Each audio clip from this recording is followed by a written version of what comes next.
Do you make it a habit to barge into people's homes and rifle through their most private belongings? I may be a monster in your eyes, but I still deserve to be treated like a person. I do not feed on your kind. All I ask for in return is to be left alone. I always knew this day would come. After all, he told me so. May I? Of course, he would not tell me where he concealed this. I can only assume that he felt there was no trust left between us after what I did to him. It was her. All her. Vlad Dracula was my dearest friend, and Mara used that against me, against the both of us. And then, cursing me with an eternity of regret, she made me into this. My flesh was weak, granted, but I never meant to betray his trust. He came to me before his untimely death, told me that repentance was possible, but I would have to stay here, wait for the time to come when she would rise again, and aid whoever would bring his life force back. For 500 years I have waited. All because of him. Cursed his name. I know he gave me the key to his resurrection for one reason. Not because we were still friends, it was too late for that. And not because he truly trusted me. We were bitter enemies at the end. No, he made me a part of his legacy. His prophecy.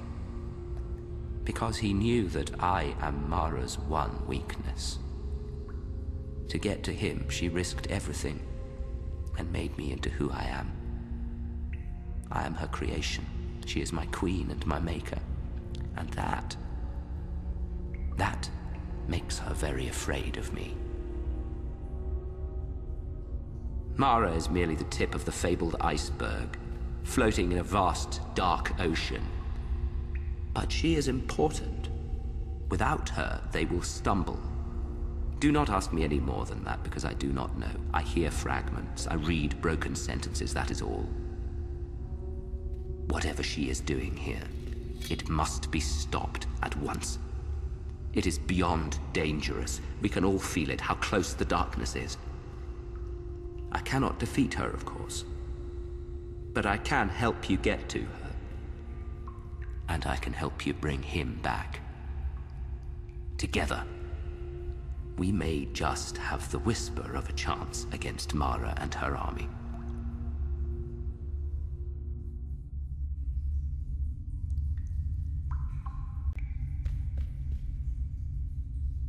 I did not expect an audience, else I would have dressed for the occasion. I presume from your eye-catching fashions that there is an occasion, Incantato. I am the shadow of Alessandro Farusi. A poet, he lived to entertain.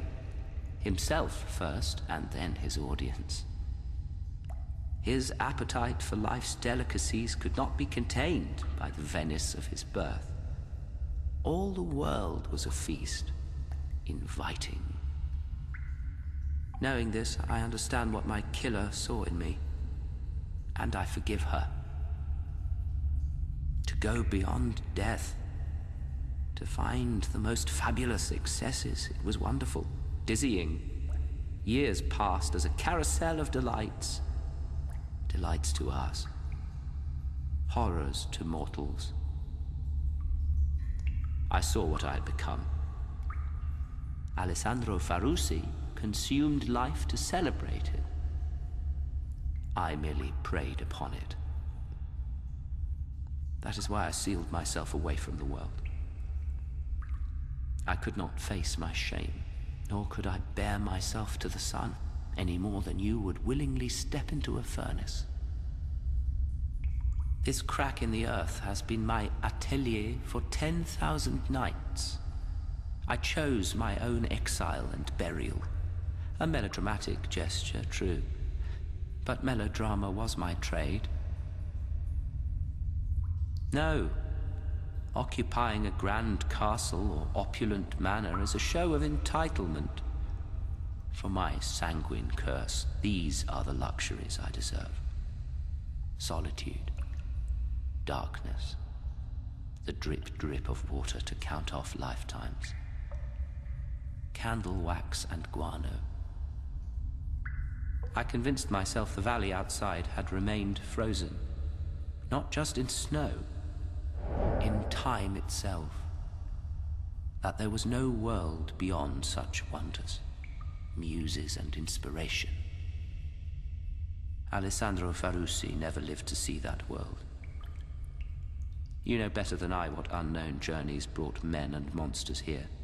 Yes, I have heard the thunder of their new machines, and in reply, the rocks seem to echo and quake, as if they hold a less willing prisoner than I. If an artist's spirit is a tendency to embellish, then I still possess a fraction of a spirit.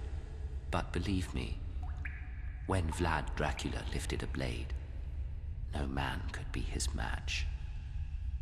I say man, none could match him. With iron fire and faith, he purged Wallachia of monster, demon, and spirit. He ended the corruption of the boyars. He pushed back the Mussulman and traitors alike. Nothing that hated him could wound him. Still, he was undone all the same. Love. It was love that caused it all to end. The rose bushes that marked their arbor were uprooted, bare beds suggesting fresh graves. Ask me to speak of his kindness, speak of his charity, speak of his love, and I can only tell you of his defeat, despair, betrayal, betrayed by each other, and betrayed by me. Stood by, paralyzed with vampiric desire and all too mortal fear.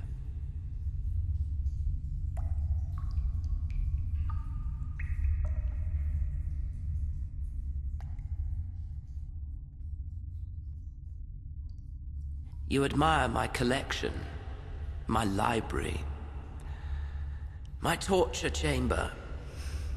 Torture, yes. For a poet writes his works in his heart's blood. In life, I was a man of the world, an hedonista in the finest company, writers, dancers, artists, a warrior prince, and his dark-eyed princess.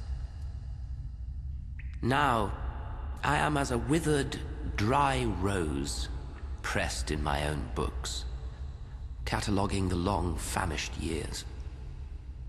But I would suffer 500 more if it would absolve my past. I assure you, memories are more bitter than the cold, more maddening than the gale. Like the vampires of Gothic tales, make the mistake of inviting them in, and they will consume you. So I buried my memories in hallowed ground. If you must know what haunts these rocky fangs and the castle perched upon them, you can dig into the snow and frozen earth like the penitent do. Or read me as a cautionary tale, and leave them where they lie, cold and dead as my soul. You at least have a choice.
This ground runs red with blood. It has nothing but hate.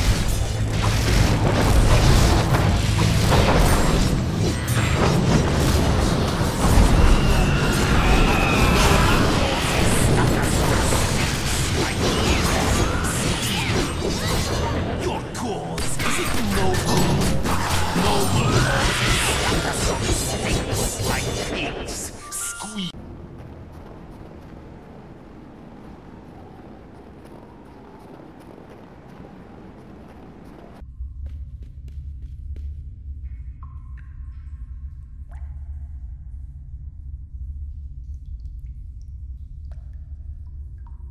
The centuries are too long and too cold for vendetta.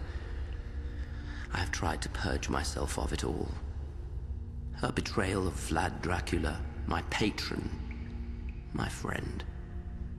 The Queen Mara has surely forgotten hunting me for some new cruel pursuit. But how can I forget?